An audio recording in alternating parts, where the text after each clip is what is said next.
Well, Nathan, Air Canada is expecting to have about 80% of their regular scheduled flights being going out today. You can see behind me, things look like they are back to normal, but we are hearing some stories of people having a hard time as this ramp up filters through all those passengers who were stranded. Now, we do have some information about the contract that QP reached. We've been told it was a 4-year contract, and we got some new information. CTV has learned that the issue of ground pay will be covered at about 50% of the flight attendant's salary, and that'll be for 1 hour on a smaller plane before the plane takes off, and it'll be 70 minutes on a larger plane. That percentage of their salary will actually ramp up to 70% of their salary will be on ground pay. That's by the end of the 4-year deal, so by 2029.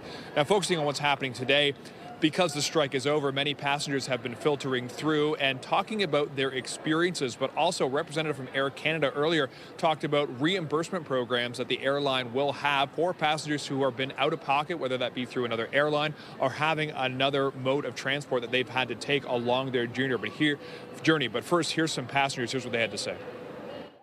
On Friday, we flew from Paris, and while we were in the air over the Atlantic, they canceled our connect-to flight to Saskatoon. Yes.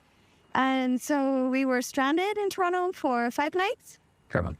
And now we're taking a flight to Regina, which was not our original destination, but close enough. I have a friend in from out of town. We only had these 4 specific days. The flight was at 9:30 this morning, and I only found out at 8 o'clock last night that we could go ahead with the trip. The reimbursement policy, it does vary by destination because of different regulations around the world, particularly in Europe and the UK. But the policy is really focused on alternative transportation. So if you need to take a bus or you need to take a train to get to the next airport, we can help reimburse for that, as well as if you manage to book a flight on another airline that Air Canada wasn't able to do for you because maybe you couldn't get through to our contact center. So it's all about reasonable alternative transportation costs. But all of those details are on our website.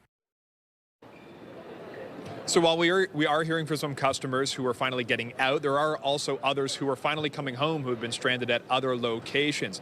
And one of the subtle differences here at Pearson is that for the last number of days, there had been help desks set up helping direct customers who had had a difficult time. Those desks have since been cleared. Reporting live, I'm Leathong. Nathan, I'll send it back to you.